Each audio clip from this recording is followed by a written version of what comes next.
Oi, gente, tudo bom? Agora a gente vai falar dos ciclos biogeoquímicos, falando do ciclo do carbono e como que as poluições podem afetar esse ciclo do carbono.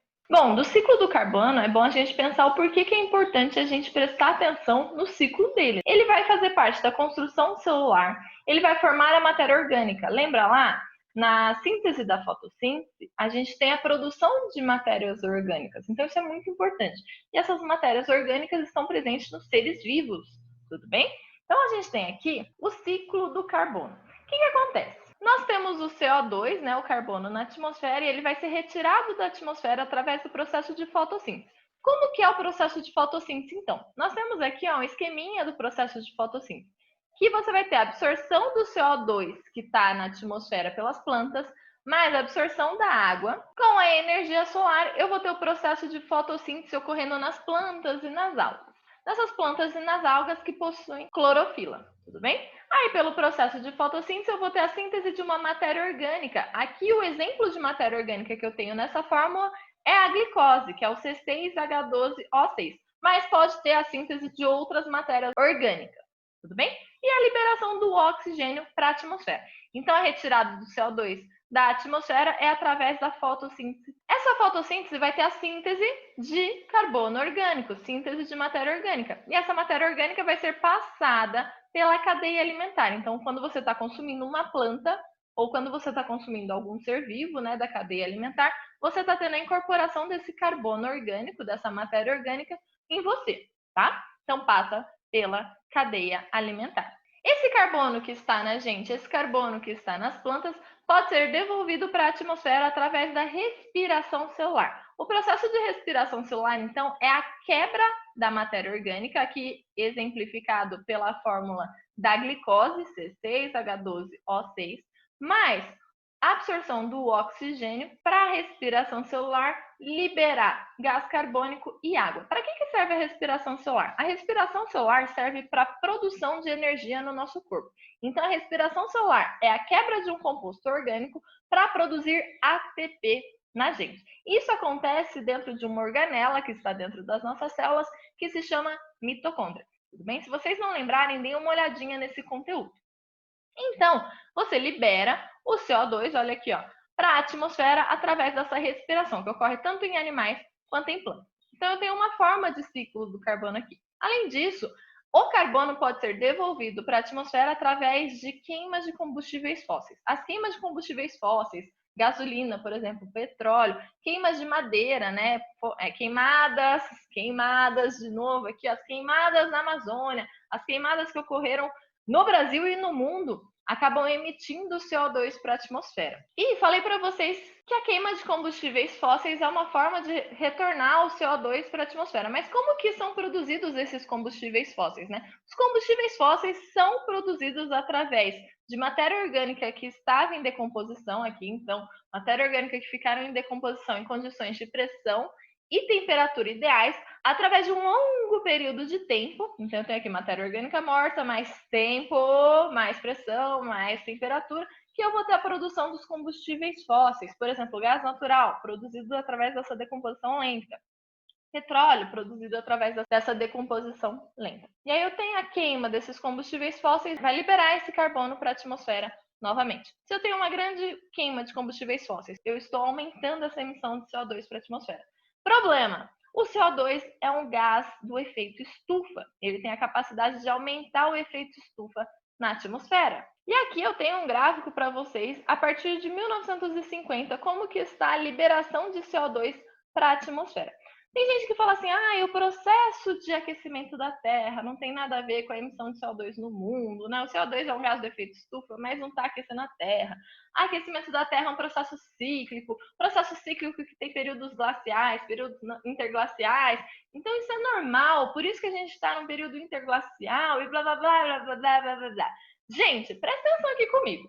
CO2 é um gás do efeito estufa, ele tem uma grande capacidade de reter energia, né, de reter calor nele. E aí eu tenho aqui ao longo dos anos, olha, anos, né? Quanto que eu tinha de carbono, de CO2, na atmosfera.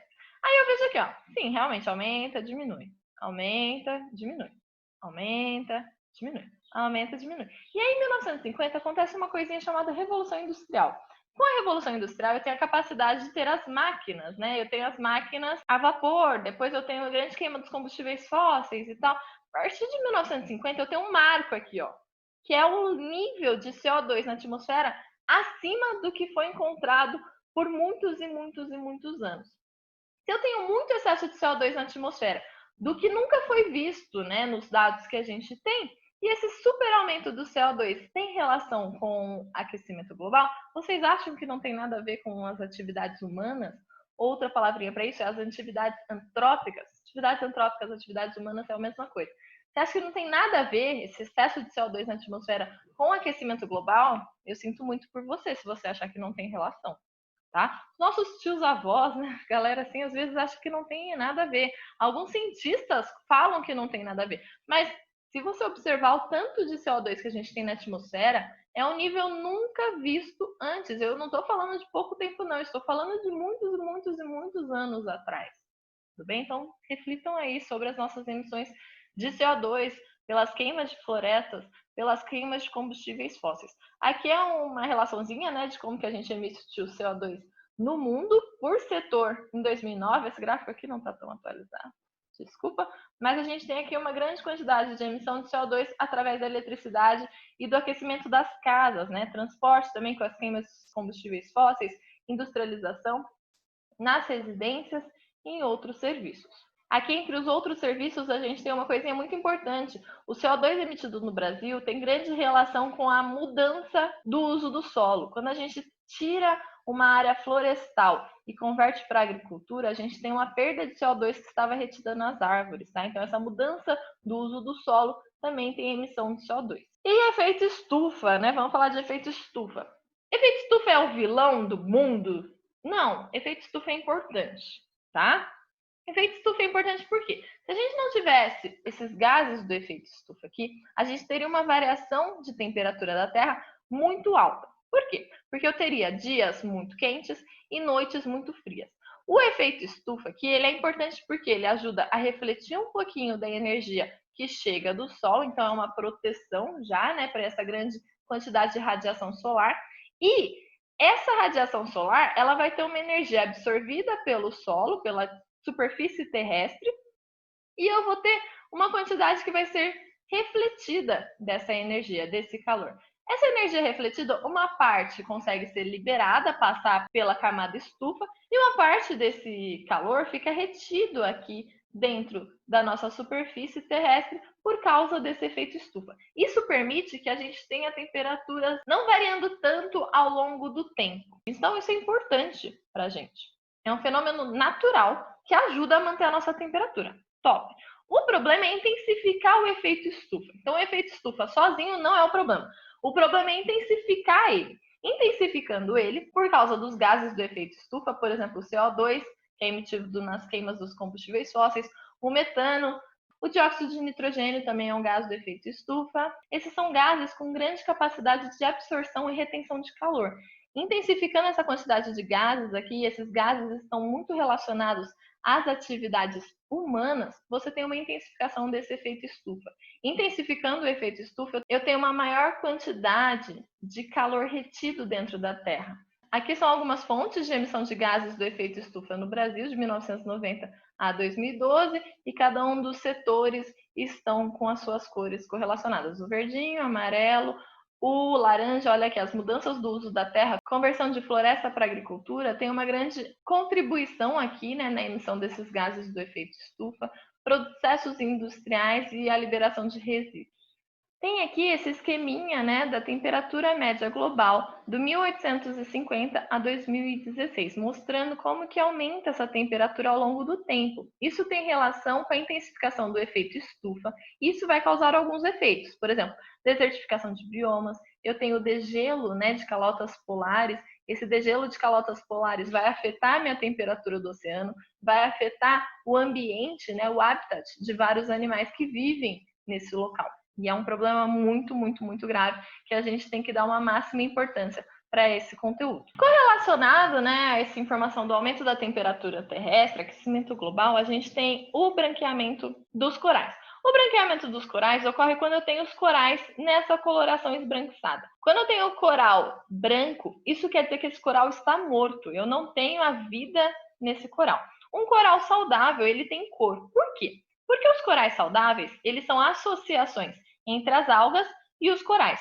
Sim, os corais são seres vivos. Essas algas que fazem essas associações com os corais são chamadas de zooxantelas. E essas algas, elas vivem nos tecidos desses corais aqui, os corais que são quinidários, tudo bem? Então são seres vivos. Isso dá coloração, né? Essa alga, ela vai ter a clorofila e isso acaba dando a coloração dos corais. Um coral saudável, então, tem cor. Quando eu tenho um coral morrendo, ele vai perdendo a sua coloração. E quando eu tenho um coral branco, quer dizer que não tem mais vida nesse coral. Por quê? Porque as algas são a principal fonte de alimento dos corais. E se eles não têm alimentos, eles acabam morrendo. O que causa esse branqueamento dos corais? As mudanças na temperatura do oceano, causado pelo aumento da temperatura da Terra, o escoamento superficial de poluição, isso aumenta a turbidez da água, né? Então a água fica mais escura. Ficando a água mais escura, essas algas aqui não conseguem fazer a fotossíntese. A fotossíntese necessita da luz solar. Se eu mudo a cor da água, eu afeto essa fotossíntese. Superexposição ao sol, né? Esses corais, eles têm que ter o contato com a luz solar, mas não é uma superexposição, isso mata os corais também. Ou se eu tenho uma maré mudando, né? Se eu tenho uma maré muito baixa, esses corais ficam, né, secos e isso mata um coral também. Esse conteúdo de branqueamento dos corais é diferente da acidificação dos oceanos, que a gente vai falar agora. Com o aumento da emissão de CO2 na atmosfera, eu posso causar o problema ambiental chamado de acidificação dos oceanos. Como que isso funciona? Esse CO2 na atmosfera em grande excesso pode ser dissolvido na água e quando ele está na água, ele pode reagir com o H2O, com a água. Então, CO2 com H2O vai formar um ácido carbônico, um carbonato. Esse carbonato aqui, ele pode liberar na água os íons H+, e o CO3. Esses íons H+, vão causar acidificação, né? Aumentar a acidez da água aqui, então estão vendo que tem uma maior acidez nesse ambiente com a liberação dos H+. E esse carbonato aqui, ele pode se ligar ao cálcio, né, formando o carbonato de cálcio no ambiente. Mas quando eu tenho um aumento, né, um excesso desse CO3, desse carbonato na água, se ligando com o cálcio, eu acabo prejudicando a formação de conchas e exoesqueletos dos artrópodes e do plâncton, que são organismos vivos que estão na água. E mais uma informaçãozinha aqui sobre o ciclo do carbono, é sobre o tal do sequestro do carbono. Como que isso funciona? Uma forma de você conseguir absorver o CO2 da atmosfera é através da fotossíntese. Quando você tem várias áreas plantadas, você tem grande quantidade de absorção de CO2 através da fotossíntese dessa grande área plantada, dessa grande área de floresta. Então, isso é uma forma de você retirar o carbono que está na atmosfera, que a gente está super emitindo, por esse processo de fotossíntese, tanto das plantas quanto das algas. E, além de tudo, a fotossíntese permite a liberação de oxigênio, que é muito importante para a nossa sobrevivência e assim por diante. Isso é uma forma de sequestro de carbono. Alguns países pagam para outros países manterem áreas plantadas e essa manutenção de áreas plantadas é rentável por causa desse sequestro de carbono. Tudo bem? O Brasil ele é muito emissor de CO2, ele é um grande responsável dessa emissão e é muito importante que o Brasil tente sequestrar esse carbono, tente fazer a intensificação desse sequestro de carbono. Aqui é uma demonstração só, vocês não têm que decorar número nenhum, aqui é só para vocês verem que se eu tenho uma floresta em pé, eu tenho toneladas de carbono sendo estocados a cada hectare, tá? Isso aqui é um valor médio, tá? Não é esse valor para todas as florestas. Se eu tenho uma floresta em pé, completamente intacta, eu tenho uma quantidade de toneladas de carbono sendo sequestrado maior. Se eu tenho uma floresta em pé, com uma extração de madeira, mas essa extração de madeira é algo sustentável, não é ir lá e cortar todas as madeiras, eu ainda mantenho um pouco de estoque de carbono nessa floresta. Se eu tenho uma floresta com extração de madeira e que pega fogo, né, que é colocado fogo nessa floresta, diminui o meu estoque de carbono nessa floresta. E eu pergunto para vocês, se eu estou queimando a minha floresta, o que eu estou fazendo com esse estoque de carbono? Né? Meu sequestro de carbono está péssimo, né? Eu acabo perdendo esse investimento de outros países para a manutenção da nossa floresta, e isso é muito ruim. A gente perde dinheiro que pode ser aplicado para a manutenção dessa floresta e, além de tudo, a gente perde essa importante forma de sequestro de carbono e manutenção desse carbono retido nessas florestas, nessas árvores. Era isso que eu queria falar para vocês. Eu espero que vocês estejam bem, se cuidem e até mais.